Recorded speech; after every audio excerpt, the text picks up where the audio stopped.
Hey everyone, it's Don G. Corleone here, and I am here with the brand new franchise updated ranking. And this updated franchise ranking is going to be me re-ranking all the Halloween movies from worst to best, because now that Halloween Ends has officially come out, it is time to officially rank all the Halloween movies from the worst to the best in this updated re-ranking. So, with that obviously started, let's get started on with what is the obvious bottom of the barrel at number 13. So kicking off at number 13, bottom of the barrel, is obviously Halloween Resurrection. More like Halloween, the destruction of a franchise, or how to kill a franchise in 90 minutes. Resurrection is just an awful movie that is devoid of any originality or redeeming qualities such as Tyra Banks stuff. Like, this movie just spits on everything that previous movies have worked hard to preserve since John Carpenter's genre inventing original. The worst actually thinks it has goods. Just no. And what's proof of why? The whole opening reveal as to how he's back, how Michael's back anyways, is a big spit in the face to H2O's pretty good ending with this big reveal. Oh my god, she killed the wrong person.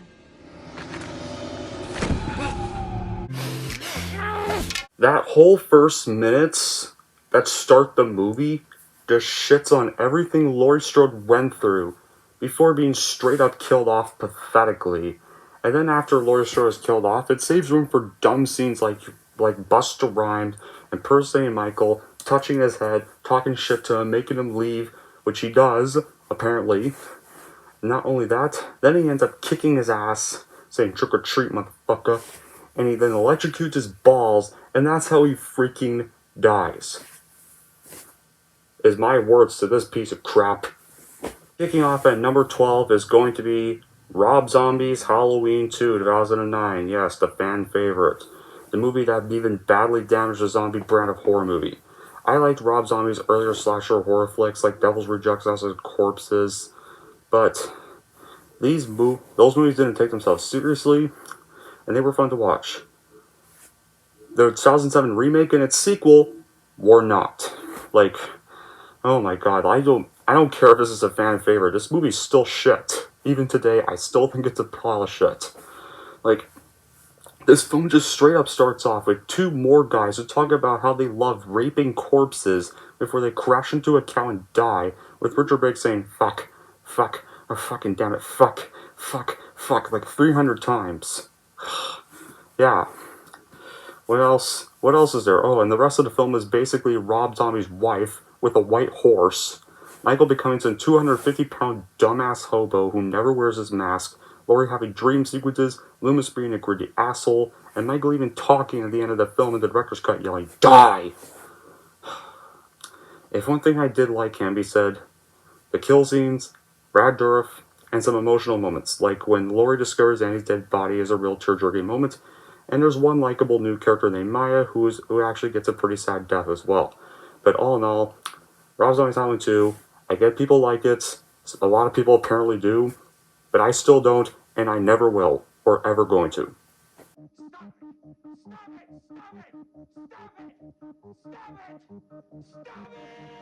Kicking off at number 11 is going to be Halloween 5, The Revenge of Michael Myers. The film where Halloween franchise just started to die.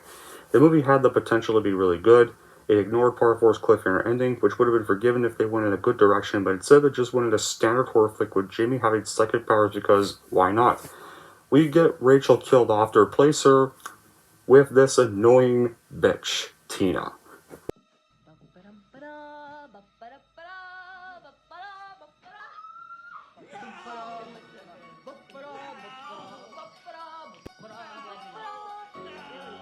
It's especially sad that we have to deal with her after having Rachel in Part 4, what I thought was a great final girl. So needless to say, the plot is not good, Michael Myers looks horrible, Don Jenks could have been a good Myers, however they gave him a horrible mask that immediately ruins the character.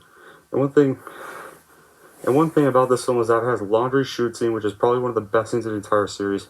The film even shares similarities with Loomis on number 12, where he's unlikable by using Jamie as bait, and we get a scene where that tries to humanize Michael by making him cry. The best qualities, though, are Danielle Harris, Donna Pleasance, and Ellie Cornell still give the best performances, and the laundry shoot scene is pretty terrifying, like I've already said, but Halloween 5, yeah, this is the one where I just lost interest in the franchise completely. Kicking off at number 10 is going to be Halloween 6, The Curse of Michael Myers. While this was a minor improvement over 5, this was still not enough to save the franchise after a massive hiatus. The plot of this film is one which has continued to cause controversy since the very release of the film, yet all the plot tries to do is give Michael reasoning to who he is, what he is, and why he is, which is the reviewers in my opinion wasn't a bad idea, but came a little too late in the franchise for any real Halloween fan to accept. While the narrative is driven with good characters such as Tommy Doyle character and of course Dr. Loomis, the film seems to suffer in other areas. Through 4 movies leading up to Curse of Michael Myers, we see him get stabbed, shot, run over, set on fire, blown up, etc. He always comes back stronger than ever though. The film explains that Michael was just given enough powers by the Cold of Thorn on Halloween night when he was a boy for the opening scene. Aside from that, it's just another chance to see Michael Myers in action. Of course, my Halloween, like Friday the 13th and Nightmare on Elm Street, was just about squeezing out the dollars, much like the Saw films and Paranormal Activity eventually also became. The idea is to do as many sequels as possible before the franchise completely dries up. The film's good qualities are Dr. Loomis returns to be a likable character, is out of character with personality from 5, and Michael Myers' mask is much better, more faithful to the original than the previous 2 films, but all in all, giving Michael Myers an origin just makes him a pathetic killer and doesn't even make him mysterious or scary at all. Kicking off at number 9 is going to be the first film of the Rob Zombie duology, Halloween 2007. What was it exactly that made Michael Myers from John Carpenter's Halloween so creepy? And more importantly, what was it that made Michael the way he was? Rob Zombie's Halloween takes a stab at telling the story about the birth of a cinematic legend, but in the end, the film takes away the terror evoked from Michael's image and the Halloween franchise. All this movie is from start to finish is trashy and gross hillbilly humor dialogue. The Halloween remake literally starts off by giving us a glimpse of the life of Michael Myers before he murders his sister. Myers' mother is a stripper who is played by Rob's wife, who's trying to make ends meet, and his stepfather is a crippled misogynist who ends up being the creepiest person in the film, due to the fact that he's sexually attracted to his stepdaughter and openly talks about it with her mom. So the film represents a young Michael as being the Ted Bundy type. Someone who kills and tortures animals without any regret. A young Dr. Loomis is worried about Michael's behavior and is more concerned about it than his own mother, who shrugs it off as a phase. So in the end, the birth of evil ends up being explained to a combination of nature and nurture. And as soon as we are introduced to Laurie, her first scene in the director's cut anyways, is her sexualizing a bagel in front of her own upset mom. What was it exactly that made Michael Myers from John Carpenter? Yeah, like, the movie also even starts off, the fact that our first opening scene of the movie is Sherry Moon Zombie and William Forsythe screaming swear words at each other in front of baby Laurie is already a red flag this movie's not going to be good. However, this movie has some nice gore, and the second half of the film offered some good things, but in the end, this remake turns the most feared slasher in history into someone the social workers would want to heal and rehabilitate. Yeah. That's pretty much what it is. Kicking off at number 8 is going to be the one that just came out, Halloween Ends. Man, talk about a disappointing way to end this reboot trilogy. I honestly was one of the few people that still try to have some hope for this film, but sadly, it ended up being the weakest of the 3 new films. What I do respect is they go a more different route, and the supernatural tone worked way better here than in 6 or H2 2009. However, where the film falls flat here is that, even though this is the finale, Michael hardly gets a single bit of screen time till the second act. We have that Corey subplot that just does not work for me. It would probably be a bit nicer to the film if that subplot got cut out entirely and the rest of the film could have still worked, but sadly, we have a film that is just going to be divisive among many people, but I'm one of the few people, I will admit, and not too pissed off about this like a lot of you apparently are. Like, you were warned this was going to piss you guys off. Kicking off at number 7 is going to be Halloween 3 Season of the Witch, and no, not because it doesn't star Michael Myers. This one is lower ranked because this movie would have honestly worked better had it just been called Season of the Witch and not Halloween 3. Plus, it also feels more like a sci-fi film and not a horror film. Season of the Witch is a bizarre exercise in creepiness that I excuse Michael Myers in favor of. Geez, where do we start? Lasers, humanoid drones, witchcraft, the old man from RoboCop as the villain. And then there's the protagonist, a sex-hungry physician who gets caught up in the conspiracy because of, I think the writer forgot to add in a reason. On the one hand, this was enjoyable because I wanted to see how it ended. A good thing here is that they really went for the John Carver reboot and ambiguous ending, but the script takes way too long in revealing the evil plot, and that's characteristic of large pacing issues for me. So yeah, this movie's pretty decent, but it's just alright for me. Kicking off at number 6 is going to be Halloween 4, The Return of Michael Myers, also known as the only tolerable of the Thorn Trashology.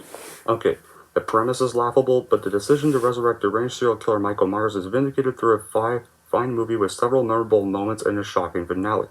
Donald Pleasance is on fine for Michael's increasingly crazed doctor, Sam Loomis, who also survived being blown up in Halloween 2. Loomis now walks with the aid of a stick and has burns to his face and hands, but is otherwise fine.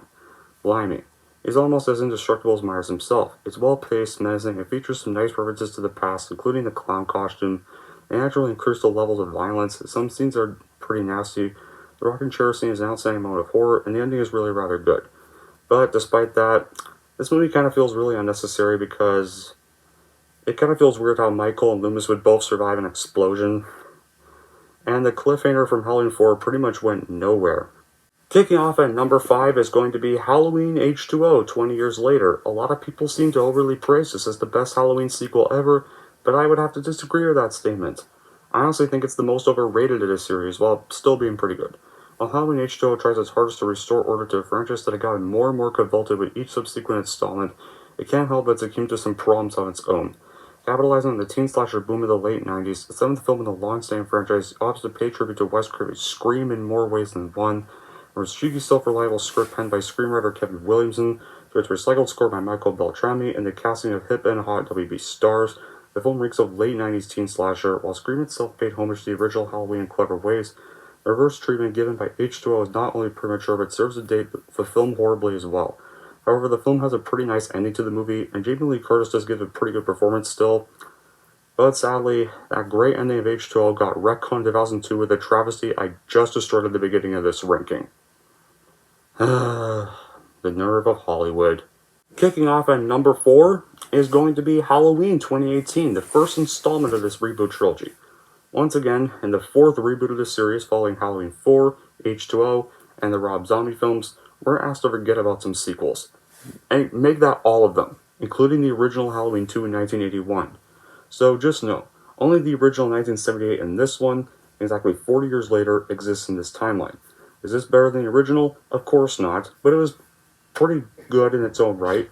The movie features plenty of moments that built up to jump scares, but it's not done in a cheesy way. The acting is okay, nothing great, but it passes. There are plenty of twists in the story, and you will be on the edge of your seat as tension builds up throughout this movie. Anyone would be? No, okay, maybe not that. I'm over-exaggerating, but it does start off a little slow, but they give you a great backstory, basically filling you in on what happens in the first movie. Where the story falls flat here is, I find Judy Greer's Karen a pretty dumb and unlikable character, and they don't even explain how Michael got recaptured if he escaped from the 1978 film. They don't explain how he got sent back to prison because he escaped at the end of the 1978 film. He was gone. Thankfully, the next film that comes after that explains that whole flaw, but Halloween 2018, it's good, but the next one I find slightly better. Here we go. Kicking off at number 3, the one that always gets me in trouble every single time, Halloween Kills. I get it, most of you hate this movie, I understand that. Halloween 2018 was good at all, but never really hit the spot. Probably an 7.5 out of 10 there. I like the new No Siblings I'll take, but it never quite felt truly connected to the first, and more something just to take an expository tooth. Now this is more my style though, but they honestly near if not equal or surpassing gore, which pretty much rivals even Rob Zombie's films in terms of gore and brutality, could turn off definitely many. I like that the film got straight to the point, it wasn't a slow beginning. Also love when Michael Myers' mask was taken off, great reference to the classic films.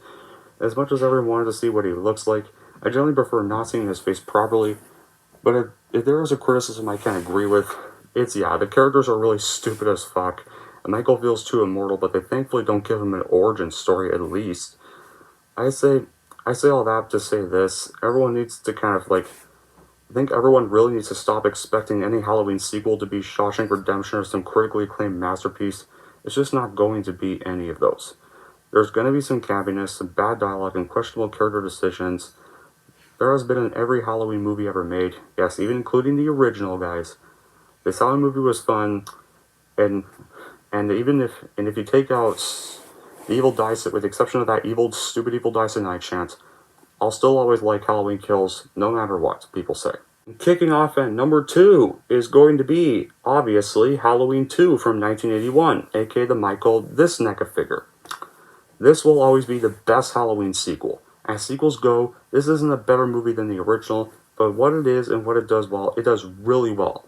I have to say right away here with that was pretty frightening in this movie. There are some truly ingenious and horrifying shots in this film. There are times when you really aren't expecting what's about to transpire, and when it does, it sends chills through you. The sequel stands up pretty well and continues the story where part 1 ends. Often with movie sequels, they falter and fail. You can easily watch this 1 and 2 back to back, watch 1 and 2 back to back, and enjoy the story with an easy flow.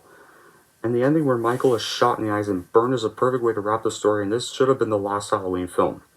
I would have been very satisfied.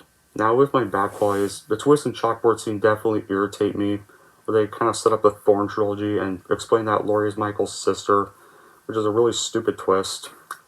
Halloween 2, despite those bad qualities, Halloween 2 from 1981 will always remain as the best Halloween sequel. But kicking off at number 1 is for best is most obviously always going to be Halloween from 1978.